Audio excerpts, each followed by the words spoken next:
Good afternoon again for the last time, from me at least. This is our final session of the day, the Fireside Chat, featuring speakers from throughout the day.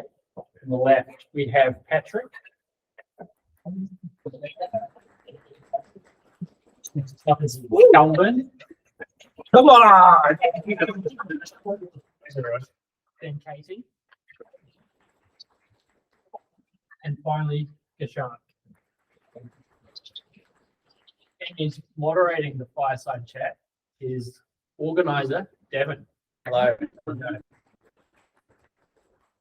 Over to you, Devin. Okay, we're gonna firstly, how is everyone doing at the moment? Not too bad. Brisbane DevFest. Hands up if it's your first DevFest ever. Oh wow! Pretty much everyone. Oh wow! Wow. Well, we love Google. We love their products, and I mean maybe some of the GCP is a bit iffy now and then, but it's still good. At least the uptime's good. Remember, this is run by GDG Brisbane. So if you really want to get into community, make sure you follow us on LinkedIn. I mean, I live in Melbourne, but Anki here is the GDG Brisbane wizard. So any questions about GDG Brisbane, make sure to direct your question to him, and join in. And we're all pretty much all developers, all love the technology, and it's great to kind of build community and work on cool stuff and learn new and interesting insights. So how we're going to start off this talk is we have a variety of different categories, and I'm just going to post a question, and the wizards here are going to discuss the question, and then we're going to also make sure that it's interactive. So any of the audience have a specific question about maybe one of the speakers have mentioned something, then just feel free to interact, and yeah, we'll keep it interactive. Okay, so we're going to start just from the general topic. So coming from a leadership perspective, do you think the current societal change of work from home being commonplace has been positive for productivity in the industry? Or is everyone secretly slacking off playing League of Legends? Should I go first? Let's do ladies first. Ladies first. There we go. So I like to work from the office. I hate working from home. I think it is because I slack off too much. Not playing League of Legends. I just look out the window, and also I eat too much. So I like going into the office. I have noticed with some people that I work with that some people, they're more productive when they're working from home. Other people are more productive when they work from the office. So I think it really depends on how it works for you. I think I focus more when I've got colleagues around me doing things, and I see them doing things, and I'm doing things. So it makes me feel more productive, and I feel generally happier, because otherwise I'm working at home alone, I feel a bit lonely. Whereas if I'm in the office, I've got people to talk to. And often I'll be having a discussion with one person, and we might be talking about some work we're doing, and somebody else says, oh, I know the answer to that problem, or I overhear some other people having a similar problem, and then I can interject and help them out. Or identify something that I can take to my management team and say, oh, these two people, they're having a real argument with each other. Maybe we should do something about that, or something like that. So these things we wouldn't notice if all of these conversations are happening in one-on-one video chats or one-on-one direct messages. So I think relationships and those sort of extra learnings work better in an office environment. But for some people, they just can't stand it. They can't stand hearing that people type. They can't stand the side conversations. So I think it really depends on the type of person you are. So on that, I get zero done in the office because there are people to talk to. It's if I go into the office, I'm writing that day off, and I'm just going to talk to people all day. But it is great. It's actually a very productive day for me, because I'll get to know what other teams are doing, actually develop relationships with people. And if it's a day dedicated for that, where it's okay, everybody's going to be in the office, it's less about productivity and more about team building. It's super productive. I suppose I do talk to people because otherwise I am at home by myself. And so I'm in the office and the people are there. I'm going to take that opportunity to talk to people. But I am infinitely more productive at home. I think it takes a while to get used to it. Like you're saying that because it's a dedicated day, you're like, people. Yeah, that's right. Whereas for me, initially we were, there was lots of that happening when we first went back to work after COVID. In Melbourne, we had a lot of lockdowns, as you know. Yeah. But I think as things normalize, it becomes more of a productive space. So it can depend on your balance there.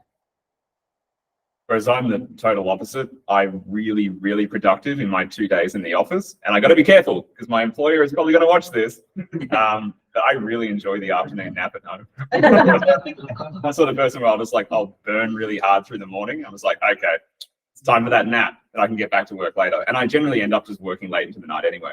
So for me, I feel like I'm still productive at home. I'll just be productive at different hours and sort of like on my natural schedule, which is to work really late. But definitely while I'm in the office, I'm that sort of guy who just loves coming in at 6 a.m. and then leaving at like 8 or 9 p.m. and just like burning really hard through that day. And then to be honest, not getting much done the day afterwards because I went too hard. I found that a trap, but when working from home was I would keep going into the evening and pick it up again later in the evening. And I was burning myself out doing that. So at least going to the office for me, it's like, okay, I'm starting at this time and I'm finishing at this time and putting it down. If you have a dedicated office as well at home, I find it really helpful. Like I have a space, it has a lockable door. I can go in there. And so for me, I'm going to work. And it's even got its own outside door. So if my son is at home, I go out the front door, lock it behind me, go to the room, go back in, lock it. And he knows, okay, Daddy's gone to work. I can't charge in the middle of his meeting and say hi to everybody because it's so exciting that there's a bunch of faces on the screen. And for me, because I did the same during COVID, I've completely burnt myself out because it was like we're just suddenly working at home all the time. We can't go out and do anything either. So like 16 hours a day in front of the screen. It's like screen, stop, sleep, up, screen. And that really wasn't mentally good. But yeah, since having the dedicated space, I found that I still feel like I'm going to work. And then time rocks around. I'm like, all right, I'm leaving work. I shut the door. I turn off the aircon. So I found that's made a really good balance because I do at least feel like I've got an office to go to. Yeah, I think in terms of productivity, the main question is flexibility. That's the thing. I think that's not something that one of us has touched upon. So imagine if you need the flexibility, then work from home makes a lot more sense. Especially if you have a kid or if you have other responsibilities. Working from home makes that sense. But other thing I think we need to understand is working from home, or basically when all the people are not in the same building or the same office, is asynchronous communication. Yeah, that is like the main thing. If you are not working from the office and still trying to do synchronous communication, that's going to burn you out even more. So that the culture of like having Slack messages or not expecting people to reply to a Slack message within 5 minutes, and like having that as a culture and part of your office etiquette, whatever it is called, making that a more practical thing. I think that is where the productivity aspect also comes into play because even in our office Slack, I don't suppose there won't be a message every 15 minutes, if not less. But the thing is, I don't need to jump into that. I don't need to go and answer that. If something is burning, my phone will ring. That's what my general rule is. Oh, that's cool. So that's the thing. So if I'm in the zone, let's see if I'm actually writing code and probably those jobs have been blocked in my calendar. That means that I am actually writing code, and unless something is actually burning, please don't log me. Is the zone that I'm in. I think also just on that as well, the async communication is a really good point. So like when we were all remote, I try and get my team to check in just at the end of each day, just write a quick summary, like what, and it's kind of like a stand up, but at the end of the day, but also more of just like, this is what I got done today. Because then there's a little bit of accountability around what you're doing, but it's more like, did you get stuck on something? Don't feel like you're alone. And just put something out and people will read it, put a thumb on it. And you at least feel like you've got a team around you as opposed to you just being in this isolation. It's also, it teaches you to write more and communicate better. Or even we started doing just screen shares as well. Just do a quick screen share of what you're doing, do a quick demo or whatever, so that product manager can see where you're up to or if you're getting stuck. Just to facilitate that actual communication because it's so easy for it to drop off. Just from just for some analytics, how many people here are currently working in a tech role? Just show of hands. Show of hands who are. Okay. All right. So what inspired you to get into tech? That's the only thing I was good at. How much time do we have? I was sort of like growing up, I was just like, what am I going to do? I'll be a computer programmer. Like, done, whatever. Like, that's what I'm interested in doing. So for me, the answer is really simple. I never really had anything else I could do. But now I'm in tech and I've been there long enough. I really want to quit and become a baker. I want to open my own bakery and not work in scrums and agile anymore. That's me. Just change teams, man. So I did a lot of stuff when I graduated high school. I did a lot of jobs. I think I probably had 50 plus jobs in my life. And 20 of those were in about a 3-year period, just traveling around and picking up lots of jobs and doing things. And I just realized that I like to learn and I like to solve problems. But like my undergrad was in linguistics and I was on the PhD track. And I realized I didn't want to be an academic because I saw the life that academics led. And if you like that, then it's great. Go for it. But I'm looking back going, I do not want to be like chasing grants and writing papers and mentoring and teaching. So like, when is there a life in that? It just didn't seem to me like, and linguistics in Australia, that is the path. Like there is no other path for linguistics. And so I've always liked just making things and solving problems. And there's nothing better than the tech iteration cycle, right? Where it's like, I can just start hacking. I don't have to worry about hardware costs. Whereas if I make a mistake, I got to go and buy a whole bunch more materials. Like I can just fail hard, fail often, fail forward, and just keep hacking it. I think there's a real addictiveness, as like what I mentioned with like personal apps today. It's like I can just make stuff, and especially when I got into mobile, I was like I can make stuff and put it on my phone, take it everywhere with me. Like I found that really addictive. That's why not work in it, right? So for me, I got into tech by being interested in the product that was being made or the product I was using. It was even as young as when I was about 5 or 6 years old. I was in prep class and the teacher didn't know how to use the one computer that we had in the classroom.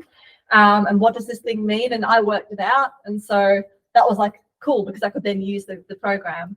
And then even my parents had bought a computer for my sister and I, and for us to use for educational purposes. And the person who imaged the machine for us had just deleted the shortcuts for the games that he had on the machine off the desktop because he really didn't know what he was doing either. And so enterprising me found out where the games were installed in the operating system. And then I was able to open them and play the games, and could open it for my sister, but she didn't know how. So because I had the power, it was great. And then this sort of continued on that, I would see something that I wanted to play around with, and that got me into finding out how it worked and solving the problem of how to make it work. And then when I got to the end of school, I went to an all-girls school. There was only 4 of us in the IT class at the end of school, out of 300 in the year level. And at the time, people said, "Oh, you shouldn't go into IT. That's very, very narrow." And so I ended up doing electrical engineering and computer science because, that's a much broader. I shouldn't do software engineering. I should have done software engineering in the end. But anyway, so I did a whole engineering degree, never used it. And, but then from there, it's always been the thing that I keep coming back to, the thing I'm interested in and seeing different things and how do they work and that sort of thing. So yeah, for me, it's just, that's interesting. Let's play with it. Yeah, for me, I think that was the only thing that I knew. I don't know, it was like 2000, starting of somewhere around 2001, when other people didn't even have an email address back in Nepal. I used to have websites, so that basically showed my dedication or my addiction to that thing. And yeah, I think I was pretty clear on what I wanted to be. So that also led to me pursuing technical things after technical things, be studying, be doing other things one after the other. Yeah. Probably I'm at a point if these AIs take the job, I don't know anything else to do. So I'll stick with something software engineering. Thank you. Were you ever discouraged when trying to get into tech, and how did you push through that discouragement? Should we start at that end this time? I was not discouraged as such, even though I was in Nepal and at that point, probably nobody knew what the future was. Thankfully, these days, working in tech is lucrative, good, flexible, all this and that. But yeah, 24 years, 23 years back, no one knew. No one knew what it was. Like, internet was not as lifeline specific as it is. Like, if the internet would be down back then for 2 months, nothing would happen. People would still go on with their life, right? So yeah, but even with that, I was not discouraged as such. I suppose I have to speak for the women in tech voice here in the room. But as a female person in tech, I've both been discouraged, but also actively encouraged, which has been pretty much in somewhat equal measure. Discouraged in that, you know, at my school, there wasn't as many resources for tech. As I said, there was only 4 people in my graduating class for my IT subjects. But at the same time, it did allow me to stand out in front of other people. And when I've had opportunities in terms of things like going to conferences, speaking at conferences, getting involved in certain projects and things, I think being somebody different, and for me, generally female in tech, has kind of helped. I have had some advantages given to me because I'm different. And it has forced me to be somewhat more outspoken. I used to be a very shy person, but I have had to advocate for that. And I think, you know, having these different parts, sometimes you are discouraged, but it's how you overcome them is you do better in that role or better in that position. Not really discouraged other than my parents saying that I can't just do software engineering, I have to do something else. But I think that in the end, it's turned out for the best, really. So I got into IT a little bit late. I think I was 27. I just graduated from my linguistics degree. I'd done a postgrad TESOL. We go back and live in Colombia for a bit. And so I'm going to go and teach English. That's a skill I can do. That's something I can do with my linguistics degree. I actually then was doing my honours year, and I just realised I had to do research. And so I switched over to a Master of IT and picked up a few bits of credit here and there. And so I got 12 months in, and I got this opportunity to go and do an internship at a small agency based in the Gold Coast. With my wife, with my wife's guidance, pushing. I don't know. My wife is Colombian, from a place called Bucaramanga, and they have a very, very strong will. It's like iron. Anyway, so she helps me a lot when I'm about to give up. And I remember going to this internship, and I'm like, I do not know anything. I do not deserve to be here. I wasn't getting paid, so it's not like I'm costing too many resources. But I got home after the first day. I'm like, it's probably better that I just take some holidays from my job. I'm like, it's probably better I stay home and actually learn some stuff before. And this was just like self-doubt creeping in. Like, I'll stay home and learn some stuff, and then I'll do another internship for 12 months. And my wife's like, you just freaking got there. You will go back tomorrow and work it out. I'm like, yes, ma'am. I think that's something really important, that everybody feels imposter syndrome sometime in their life where you don't know about it. You don't think you know what you're doing, but I think it's that going back and getting back into it. Hopefully you've all got somebody in your life will say, get back on that horse, get back to that job. And that's really the main thing if you're discouraging yourself. Yeah, imposter syndrome is bad. You just get inside your own head, and it is good to have people around you. I felt imposter syndrome for the first 3 or 4 years I was working in tech. Like, even I'm in and I'm like building apps, and I still thought there's no way I could go and get a job somewhere else. I just don't have the skills. And so, yeah, it's good what I find is it's good to talk about it. Like, find other people, get a community, and talk to other people, especially seniors, to be like, oh, I felt like that as well. Or I use I use Twitter a lot for that as well. Like, you find some good people to follow, and like they'll just tweet out and go, they'll say, oh, I'm feeling imposter syndrome. You're looking at this person who you've been following, and they've written books. And I don't know in the Android community if you know Don Felker, but like his stuff, he just tweeted out stuff, and I'm like, oh man, that's exactly how I feel. And it's just such an encouragement to move forward if you don't have an actual community around you. The best thing is going on Stack Overflow and asking a question, and then seeing somebody who is one of the Android developers at Google asking the same question that you have. And you're like, same problem. Yeah. Same thing for your other GitHub issues. We're like, oh, that person has the same problem as me. Excellent. In terms of like discouragement from school, my school was like very hostile towards IT subjects in general.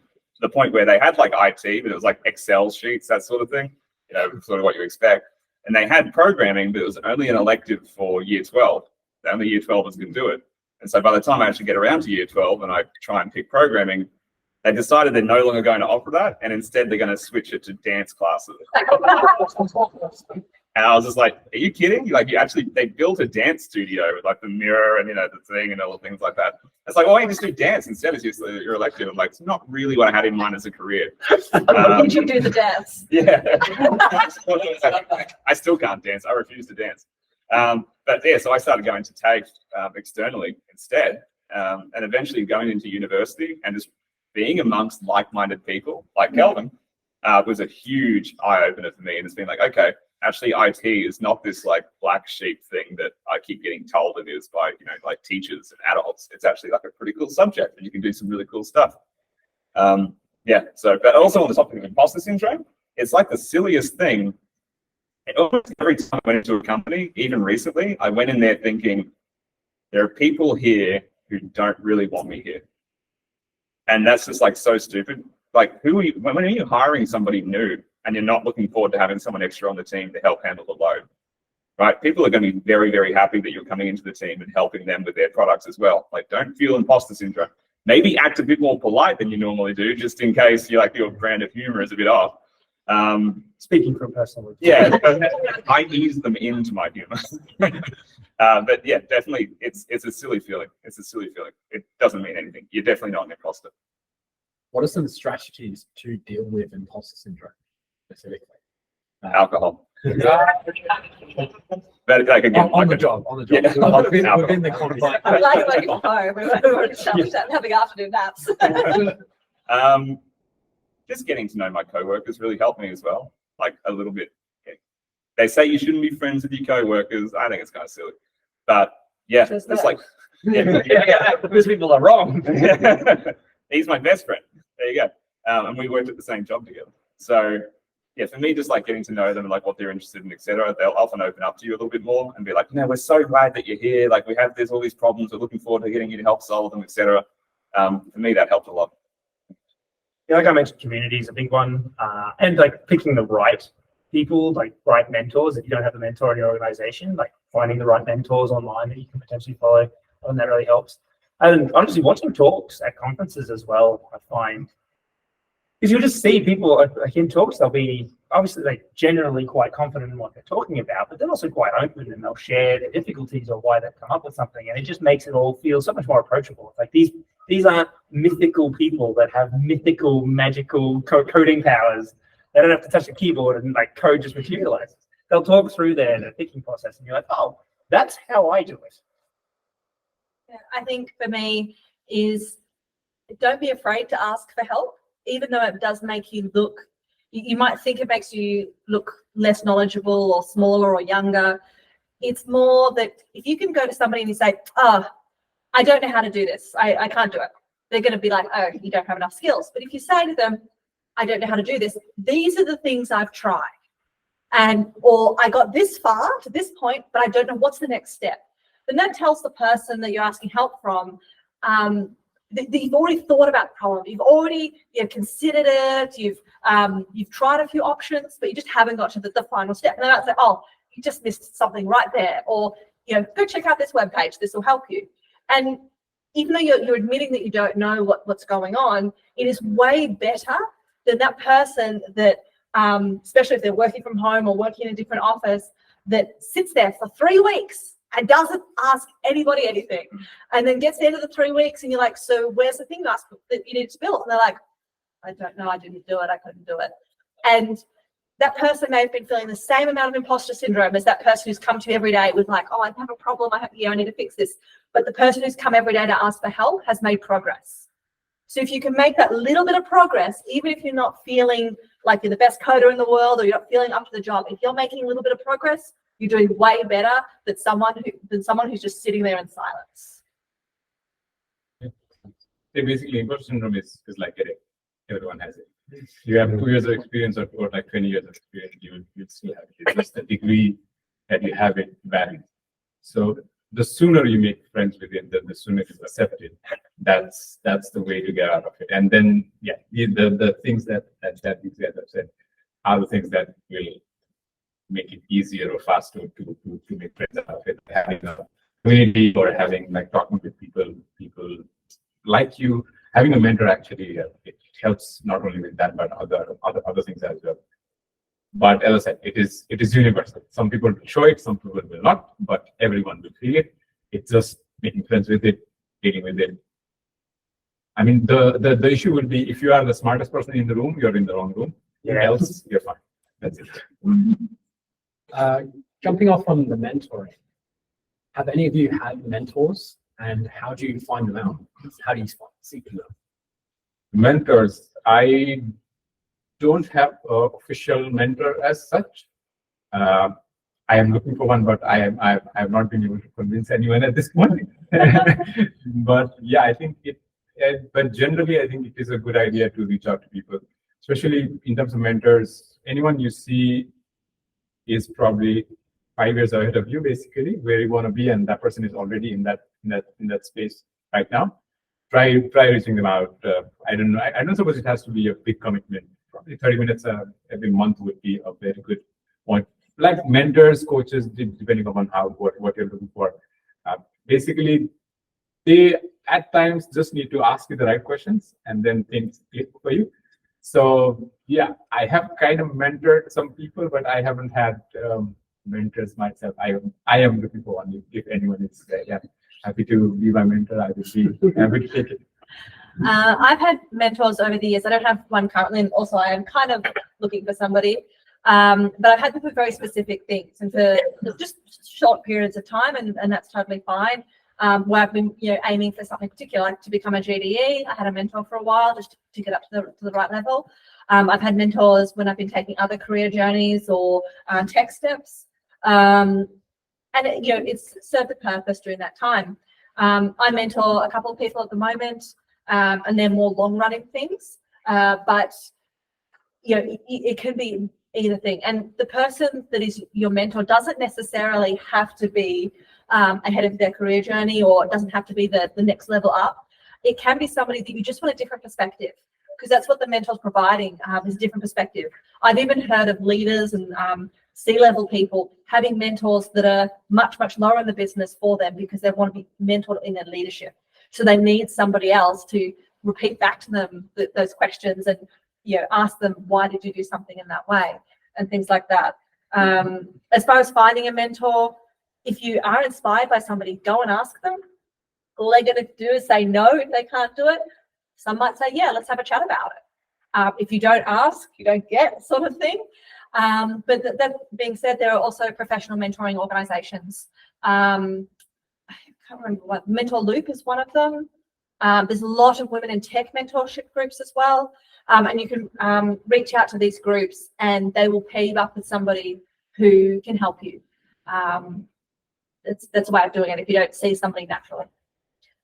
Yeah, I never really had mentors in my career, like specifically, especially outside of work. Like I generally, like wherever I happen to be working, it may not be in tech though. I was like, just learn from the people around you and ask questions and be interested. And so I've learned a lot about like how startups are run and different platforms as well. So I might work in an agency, right? And have one Android dev, one iOS dev, and one web front end dev.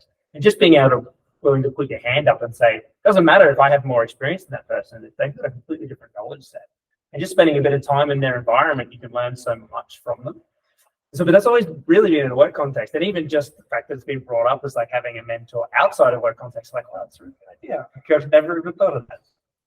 But I think the biggest thing for me is just recognizing that you can learn from everybody regardless of their skill level. Even somebody who's just come in and they might be a junior straight out of uni.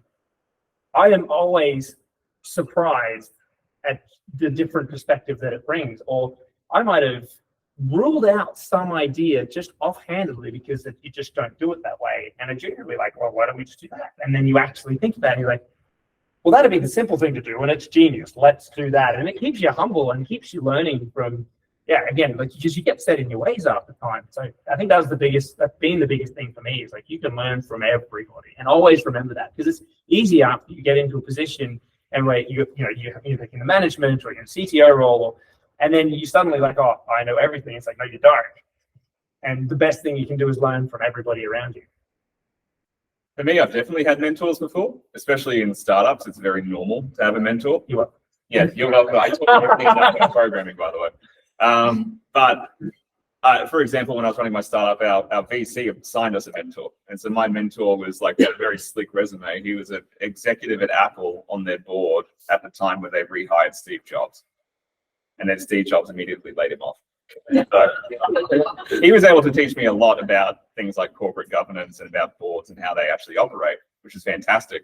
But around programming, I actually find it really helpful to talk to people around, like even just my coworkers about problems I'm having. Again, like that sounds sort of silly, but for me, they are my sort of mentors. And if you can't find anybody who's, I think, is like at an appropriate skill level to help you, then YouTube is like a fantastic place to be. Twitter is a fantastic place to be, especially for tech.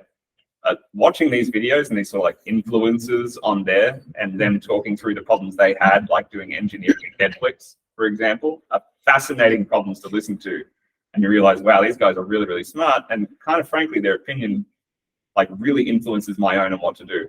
I did have the privilege of working with an ex-Google Chrome engineer once, and he was a brilliantly smart person. And the code that Google is write is just like next level code.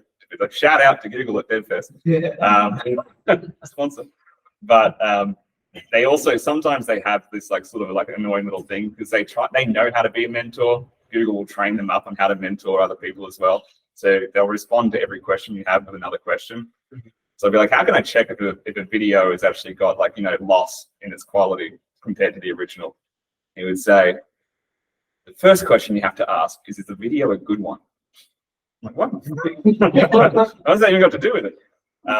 Yeah, but for me, that was very interesting. It's also very good to know when I think you've outgrown a mentor, when they can't teach you anything else. Everyone's knowledge is pretty limited. I can help you with like some stuff around programming, for example, but I got no idea about other subjects. And it's good to sort of recognize when the time is right that you need to go and find a different mentor. Not someone who's better, just somebody who knows different things or has different perspectives or has different journey. I think that's something important to note, that most people have the idea of a mentor as somebody who's going to teach them the subject matter, like programming or whatever, that knows lots of things, they're expert, and they're going to do that. But mentors can be different types of mentors. You can have somebody who directly teaches you and says, this is what you should do next. And that might be programming or it might be in your career. Like, I think what you should do now is you should apply for that promotion and you should do some talks because that'll help you get your promotion, that sort of thing. You can also have a mentor who's a connecting mentor who says, you know what, you should go talk to this person. That they'd be really good for you to talk to. And that would come back from that, this other person would be really good. Or, you should get involved in this particular course or something like that. They can be a connecting person. So they're really just sort of a channel to direct you to other people. You can also mentors who just ask you all the questions. And they could be the really uncomfortable questions. Everything you say to them or every question you ask comes back with another question. They're sort of trying to get you to look inside yourself and come up with the answer yourself. They don't have the answers. They just are really good at asking questions. And there are other people who are just really inspirational that you want to hear about their journey. And there's others as well. So I think it's find the right type of mentor that works for you. Like when I am a mentor, I tend to be more the tell you what to do type of mentor, just because, this is what I would do in this situation. I know somebody else who is an asking questions mentor. And so I've had people who worked with me as mentees, and they like the fact that I tell them what to do or tell them what I would do in that situation because that works for them. But I know that others wouldn't like that. And I think if you do get assigned a mentor for a particular program or you pick one and it's not working out, it's completely okay to say to them, I don't think this is working for us, but I'm going to go find somebody else because not everybody's the same type of mentor. Yeah. So before we go ahead, shall we open it up? Shall we open it up to the floor or do you have? Yeah, you can open up to the floor. Does anyone have any questions they'd like to ask the panel? I had one for Kelvin, but he just left. That's what I was avoiding. Okay, well, we should probably switch up to more topical stuff like the AI. So currently, what AI technologies do you use in your workflow, and how has it improved that workflow? I'll give a quick answer because then I know you'll have more. Not many. And that's mainly because at the moment, it's very unclear as to where the code that I might put in these AI tools go to. So I sometimes use AI for my talks. I might say, how do I explain this in a better way? But I won't put any code into the AI tools like GitHub Copilot or ChatGPT or StudioBot. It does have some rules about it, but I'm not putting any production code into it because I don't know where that's going to be used. And especially for stuff that I work on for clients and for my job, I legally can't do that. So we just don't know enough. So I use very little. Okay. Yeah. Like we as a company, we are using GitHub Copilot. So yeah, that has been pretty useful, especially to write tests. That's something that's a lot easier. You just ask that particular bot or whatever that is. You're coding us in and it writes the test for you. So and yeah, thanks. Like that's the main go-to for me. I don't really go in and copy paste my code to ChatGPT or stuff like that. I don't really do that. I think my number of Google searches are also a bit less compared to 3 or 4 years back because the stack that I'm currently working with, I'm generally comfortable with. I know how to get things done. I'm not boasting, but I don't generally get stuck in technical stuff as much as I used to get 3, 4 or 5 years back or even earlier back. So I think those are the reasons that I'm not automatically gravitating towards something like ChatGPT where I copy paste a error message or something. But yeah, in terms of the tools that I'm using these days, it's only GitHub Copilot, depending upon the situation. I want to explore some stuff, but that's not really directly part of the job. Part of the job, which is like the GitHub Copilot license being bought by the company itself, is just GitHub Copilot at this point. I guess I'm sort of the exact opposite. I just send as much data to them as frequently possible. I think Copilot's like a really fantastic tool, and I personally think that if you're not using it in your daily job, you're sacrificing a lot of potential productivity that you could have had. I do know, however, specifically that people I know who work at Microsoft were told they have to use a specific plugin for Copilot, which had been like guaranteed enterprise level security to make sure it doesn't exfiltrate code, for example. And Amazon did famously ban the use of Copilot and ChatGPT within Amazon because at some points it produced suspiciously Amazon-like code.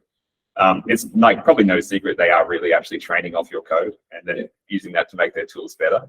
But for my hobby project, I don't really mind hanging out. I think it depends on what the problem you're trying to solve is. In my general work, I'm doing a lot of architecture-based problems and more solutioning and things like that. When I am writing code, it's quite specific to the problem. So it would take me longer, I feel, to explain to ChatGPT what I'm trying to do. So I don't see the value in it. I think my Google foo is good enough that I can work out what an error message means if I need to. Yeah, if I was doing writing boilerplate code or something like that, it would be useful. But I can't legally use flat code, unfortunately. Really? Yeah. How much do you use AI in your workflow? Kelvin is someone who develops an AI app. Yeah, I use AI a lot.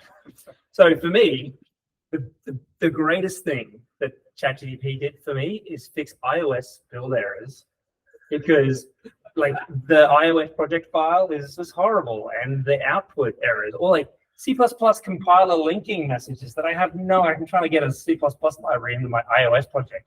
I don't know what those linking errors mean, and it is amazing because it just has such in-depth understanding, right, of those topics. And it'll give you an idea, and you test it, and you get a new error message. You put that in, and it'll give you another suggestion. And Gradle build errors as well. I know Gradle well. I read the entire manual for Gradle at one point. I had no internet. I downloaded it on my phone.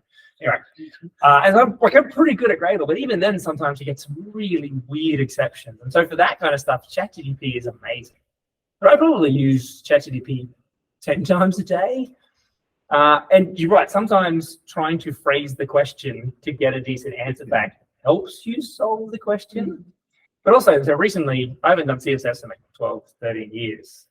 So when we started doing a Next.js app, and so I needed to learn some CSS. And so like I can use React and I can use TypeScript and all that stuff, but I don't know CSS. And especially when recently it came out with the new like screenshot input, I can screenshot part of Figma and put it into ChatGPT, and it'll give me a rough approximation of what CSS I need to use. And like because they just updated it as well recently, like we're using MUI, so that's got some very specific paradigms, and it knows that really well. And so I'm not expecting it to do the work for me, but I'm expecting it to help me do my work better and help me learn faster. So I have never copied and pasted straightly out of ChatGPT and put it in and said, this is done. But I have looked at it and go, okay, actually, that's not a bad start. Or, you know, copy and paste it and compare with Clipboard and see what suggestions it's had. And actually, there's some ways you can also use it outside of like not just coding or like infrastructure work. Like one of the things I like doing now, I like being very good with my GitHub PRs and saying exactly what changed. Here's a quick overview, just so people who go into the PR sort of know what to expect before they start some massive code review. So I'm a very small commit sort of person. I like doing small commits all the time and saying exactly what changed. I've got a quick little keyboard shortcut for it. So I'll just go in there and like copy the commit messages, throw it into ChatGPT, and I just have a prompt. Create a GitHub PR description thing in Markdown with an overview, summarization, and a list bullet point of the changes that I want. I said, I was copy and paste it straight and stuck it into GitHub, and people think I'm doing my job really well. You are doing your job really well, because you're not asking it to invent something for you. You're just taking it to take what you have written and turn it into a more palatable format for a specific context. I think that's a really good use of it. Speed hack. What do you think about the new job of prompt engineer? Oh, it's legitimate for sure. Prompt engineering is hard. Like we figured out when we were building the first version of the Splash Pro app, and we're trying to get it to like give back the data we wanted. There's this whole website around prompt engineering about like, do you few shot prompt it? Do you make it so it's a 0-shot prompt? Do you include extra data? And at the time, Snapchat has a bot that you can talk to, and they actually use ChatGPT in the background, OpenAI in the background. Their prompt had just leaked. Their super secret prompt about how they made this chatbot got linked on the internet. And apparently someone was just talking to the chatbot and was just like, can you tell me your prompt? And I was like, yeah, sure. And I just like spat it out. But it was like really interesting, just like you will not respond in this way, or someone will die. You have to like threaten the model and things like that. And even just the other day, they found out on Twitter, which if you promise it a dog treat afterwards, if it did a good job, it produces better responses. So like what? Like prompt engineering is real. It's a real profession right now. I don't know if it's going to last, but it's definitely, you can definitely make money doing it if you know how. I think LLM hacking is more of a profession because the LLMs are getting better. You have to be like less constructive with your prompts as they get better at understanding what you want and they get retrained. So you're right, like how long that'll be around for. But the profession of like, okay, here's an LLM and how much can I eke out of it, and then share that information to others on how they can use it. Because yes, we did a lot of prompt engineering and we learned quite a lot, but it's not like it took a 4-year degree to do it. We spent 2 weeks hacking at it, all day, every day, and we had a pretty good idea. Read a few websites, asked ChatGPT itself how it wants to be prompted or how to get the best results. Like the idea that it's sure, there could be people doing it, and there probably will be people who are good at it, but it's not like it's not like a software engineering degree, right? Or like like doing ML engineering. It's definitely not as profound. It's something you can learn quite quickly. But there are actually websites where you can sell your prompt, and there's like a directory of prompts, and people have like upvoted them and said this one works really, really well. And people just like pay $5 to get access to your prompt. That blows my mind. That really blows my mind. I think actually just one more on that. So Midjourney is an example of how how it's becoming less of a requirement to be able to write a good prompt. So Midjourney 4, and there's this whole ecosystem of people sharing their prompts because they have to be ultra specific and use all of these different flags. And then Midjourney 5 came out, and you can type in anything and you get back an amazing picture. And so, yeah, how long that lasts as an actual skill is a really good question. Yes, I think, yeah, prompt engineering or even LLM is possible now, or is in demand, let's say right now. Yeah, but I don't know what's going to happen in 6 months or 1 year, 2 years down the line. Yeah. Right. What is that when you ask that? What to ask? like what should you ask ChatGPT to get back? Don't you ask what this prompt engineering is? So prompt engineering is knowing how to structure a prompt to get the best answer out of it. Asking a question. Yeah. So it's like you must reply in JSON. You're like you will reply in JSON are two Oh, completely so it's different the way things. you say it. Yeah. Yeah. Also the structure, you can do rules and what was the other one? There was rules and some other parts of the structure. And because OpenAI also gave examples of how they would do their own system prompt before your system prompt gets applied. Yeah. So you can for- see specific structures. Yeah, so for instance, there is a 500 word text and you want it to be summarized in 100 words. Like the most easiest prompt is summarizing 100 words, replace the 100 words, right? That's the most straightforward, easiest prompt. Now, if you wanted better results, what you could do is, as an expert writer with 10 years of experience, summarize the following text, summarize the following text within 70 to 100 words with blah, blah, blah, blah characteristics, or make it very engaging or blah, blah, blah. And you could, play around with all of these. So that's basically the gist of prompt engineering. Now that's just one sentence. You could add more things to it. For instance, write it as if Michael Jackson would write his lips, whatever, right? So you could add all of those, and then your prompt could itself be like a 4-line prompt, and then only that gets 500 lines of text. So that is the level of specificity. And depending upon the model, that's how you engineer those 4 lines. Engineer those 4 lines is prompt engineering, basically. I do wonder for some of these things, sitting in me is how much time people spend engineering the prompt when they could have just summarized the 500 words to 100 words themselves. Depends. But that's beside the point. I have seen some memes recently of people putting putting a prompt engineer on their resumes and things like that. I don't think we're there yet. I don't think that's anybody helps anybody get a job. Is I am a good prompt engineer. I feel like it would be the same as me saying I'm really good at Google. I'm good at Googling things. They have good Google food. Yeah, I do, but I wouldn't put it on my resume. Yeah. And so I think prompt engineer, I think is certainly a skill, but it's not a job, at least so far. I would say though, we did find something very funny over at Splash when we were working there, which is that generally the code you get back from ChatGPT, if you just ask for some, it's kind of rubbish. And I was talking to someone about this earlier. But if you give it your code, if you give it senior level code, it will give you back good senior level code. I think it's because they trained it on Stack Overflow and everything like that. It just naturally wants to give you back rubbish code that it sees on that Stack Overflow. But if you very specifically say, I want this back in a senior level format or in an architect level format, it just magically starts writing better code. It's like, oh, that's what you wanted. Okay, I didn't know that. I thought you just wanted this other garbage I was going to give you. And it starts generating you actually really, really good code that's very well thought out. That's very weird, but that's a weird little prompting hack. I did just finishing up on prompting. I was listening to a podcast this week, which was talking about the recent OpenAI leadership changes and the weirdness that's been going on. And they said just in there that apparently costs about 30 cents per prompt you enter. So that's how much it costs OpenAI and that group every time you enter a prompt. And I think of all the random things I have asked it and played around with it, and I use it very lightly.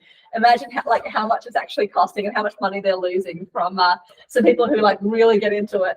30 cents a prompt, right? You can burn through your $20 a month subscription pretty quickly, and then that's not including the free users. Yeah. But it's a loss leading service, right? Yes. Because they want the data. That's why they're training on the data you're putting in, and that's why it's free.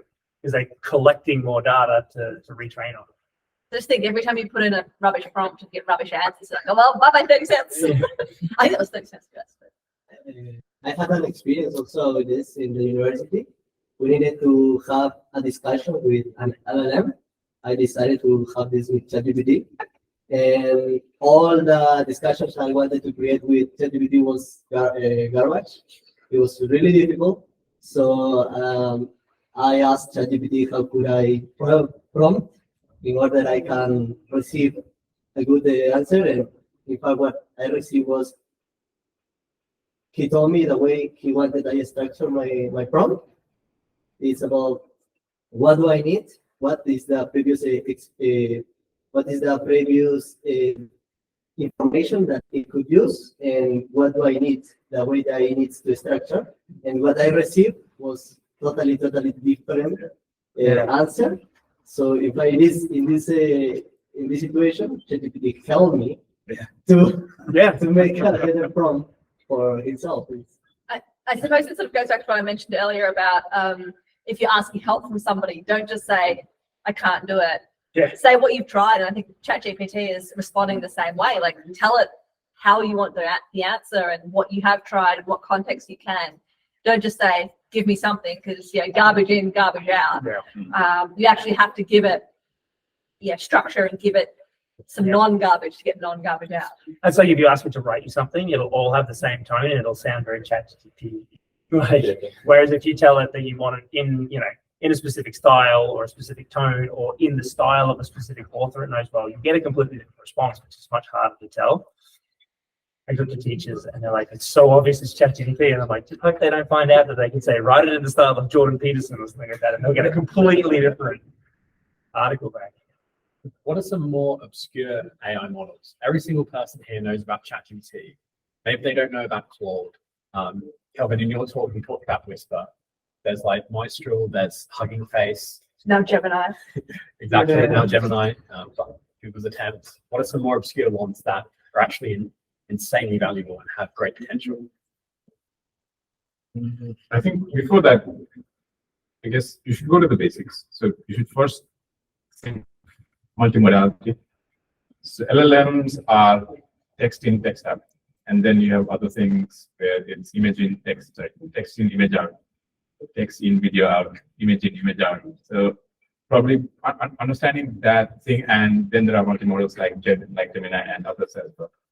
Once you have that sorted a bit, then you could go deeper into one of those things. Is it like text in, text out, which is basically an LLM? In terms of that, I mean, it's good to. I think why people don't know about the obscure ones or the other things are not that popular is because you can't really test them out. If you see like 1,000 models on Hugging Face and you don't know how to run them, and probably even to do a good bit of inference, you need a GPU or a TPU, you would never run it basically. So I think that's the reason of people not knowing Claude or other things like that. There are things like Anthropic and things like that. But I think that's where it is. It's more like because GPT-4 is very accessible with the ChatGPT interface on top of it. That's why people know about it, and because Bard is there for Palm, which would be potentially replaced by Gemini now. People know about those, but for the others, than the models, I'm going after the reasons of why they don't know it, because they don't have an easy way to test it out. Right? I think that's actually like recently changed as well. So like if you've got a decent M1 Mac or M series Mac, I recently downloaded LM Studio, which is basically just a ChatGPT desktop app, and it shows you on Hugging Face all of the different open source models you can try, and you either just download it, run it, and interact with it like you can in ChatGPT. And there are some brilliant models on there with different varying licenses. And so I was just experimenting for my language learning app. I'm like, oh, how well do these work? And I'm like, oh, I can actually run Whisper and this model just on my home computer. And for me personally, I've got almost no latency, and then I can speak to it and not have to go away and be paying all of these server costs. And so an LM Studio also brilliantly has an API that is compatible with the OpenAI SDK. So you literally just change the URL you're pointing at, and then you can just run it as a server on your local host and then interact with it from your OpenAI SDK. And so you can just experiment with them. And like I'd never really read through those cards on Hugging Face before, but I spent ages like looking. I found one that was particularly good at role play games. I'm like, okay, now this is cool. Like I could get it to come up with a scenario, and then I have to use a language to get myself out of that scenario and have it make up the whole thing along the way. And like, so it does open up a huge range of possibilities. Just on the specific models though, like the work that Facebook's been doing with is that Llama and Alpaca, and also like the Minstrel models, which are based on Llama, Llama 2, they're based not many changes but different data, same architecture, and they're producing some really good results. They're completely open source, right? And so you just need a computer that's decent enough to run them. But I really recommend checking out LM Studio because it just on an M1 Mac it just works. How do you gain motivation to upskill and work on projects after your 9 to 5? with great difficulty. While some of the talks that I have already seen today have been going on, I've been sitting over there working on my project, and I got more done today than I have for the last few months. I think it's just whenever you get into the right flow state to work on something else, because especially if you're coding all day, working on client projects, and then you come home, you're like, okay, now it's time for another client, which is me, and I'm much more demanding than my clients at work. Sometimes it's really hard to get that motivation, especially for me as well, as I'm preparing talks, I'm writing blog posts, I'm doing a whole bunch of other things, organizing GDG meetups. There's a lot of things to try and get motivated for. So I think it's just when you feel motivation for one of them, just ride that wave as long as you can. It's not easy. I'd go the other direction. It's not about the motivation at all. It's basically about the discipline and what you need to get done. For instance, I generally write 2 blog posts a month, and it's not motivational, right? Just two blog posts a month. I will get that done. Even if it's not at the start of the month, by the end of the month, I know it's 0. I need to make it 2 by the end of the month. That's what I know, and that's what I'm gonna do. So motivation doesn't take you far. Motivation is like this, and then goes like this. Yeah. So basically, it's a discipline, and yeah, you don't need to like everything you do, but you need to get things done. It's like exercise, right? Exactly. Like, you might not like it, but you should do it. Exactly. That's how I see it. So yeah, for me, it's less of the Some of that. motivation, and then it's more of like discipline. Let's get this done. I will say it is easy if you do find motivation in it. Though. Like for me, I just like learning stuff and trying stuff, and I'm always so focused on shipping things. Like that is my role, is to and what I specialize in is like, how can I distill this big thing that you want into the smallest thing that I can ship in the shortest period of time? And like that's not fun all the time, right? Like it's nice to ship and you get the satisfaction of the results, but yeah, it's a different mindset. So for me, sometimes I need to just stop and like have a bit of time and go and like pick a technology that I don't know and sit down and have a play and not have to ship anything. If I come across some random rabbit hole that I want to go down, I can do that. And I can spend the time and read about it and experiment and play. For me, there's a real joy in that, because it's like I'm learning something. I don't have to ship it. I can just do it and enjoy it. And so I struggle with writing blog posts. One, because I like talking, I like writing. Yeah.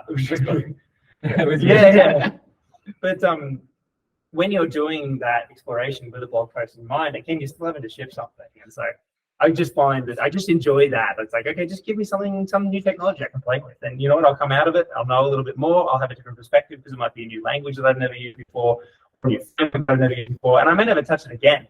It was just fun. It's just something different. Learn something new. I end up with always 90% complete things. I never ship anything, but they're all 90% complete because I've got through all the interesting things. There's just a little bit of boring left to get it to that final section. Is that last 10% though another 100%? Yeah. Whereas I have the same problem, that I've committed myself to actually trying to ship those things before I'm allowed to start a new one. So that's a big nut. But for me, for example, it's just pure curiosity, and I really don't want to fall behind in my career. I don't want to be the guy in the office who just refuses to touch new technology that everybody wants to use, because my technology is the way I've always done it, and we did that 30 years ago. Or we're going to use Oracle databases, damn it. Something. You know, Flashbacks to Griffith. Oh, yeah. You all know who I'm talking about if you have one in your current workplace. I don't want to become that guy. And so I'll actually use these as excuses to try new things. So I'll be sitting around, watching YouTube on React server components and eating dinner. Like, I am actually going to try that. Just passion project, little side things, little tiny apps, and just ship them out. Put them on for sale. It's free. Why not? Just play around with it. It doesn't have to be a big thing. Don't expect it to be a big thing. Just try some new tech. Just occasionally it might get bought by somebody and potentially get you $12 million. Maybe not. I will just put on that as one final point on that. It's partially related. I used to struggle because I want to ship something, build a product or something, and then I choose 15 different new technologies to learn along the way, and I'm never going to get there. And I made this distinction. Like if I want to ship it, use maximum one new thing, right? Maximum one. And so you can actually ship it, right? Because you feel productive and you get something done. Whereas if you want to learn something, pick all the new things in the world. Don't put it in pressure or time frame around actually shipping it, because you want to learn it. So actually learn it. It's like pick your goal and try and do everything at the same time. But my problem is that I'm like, somebody's going to see this code. I have to make this code perfect. And that's where I fall down because it takes me so long.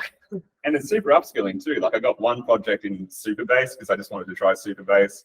I got one project in Firebase. I got one project in, there's another one that's some completely different one that does MySQL. Right. It really upskills you, and it makes you the sort of person that your co-workers can go to and ask for your opinion because you've actually built projects in these things. You run into stumbling blocks, and you actually have informed opinions on them too. Except future you, like a year down the track, Oh, that it's man, it's the worst. you know, this thing actually people are using and it needs a new feature and you can't remember how to use that tech. Yeah, That happens to me all the time. Yeah. And I have to remember what this thing does again. Yeah. Hey, past B, why did past B use something everybody else knows? Yeah. And that's why if I want to ship something, I just use all the tech that I know because I don't want to have to deal with 15 different tech stacks. Thank you very much. That's the end.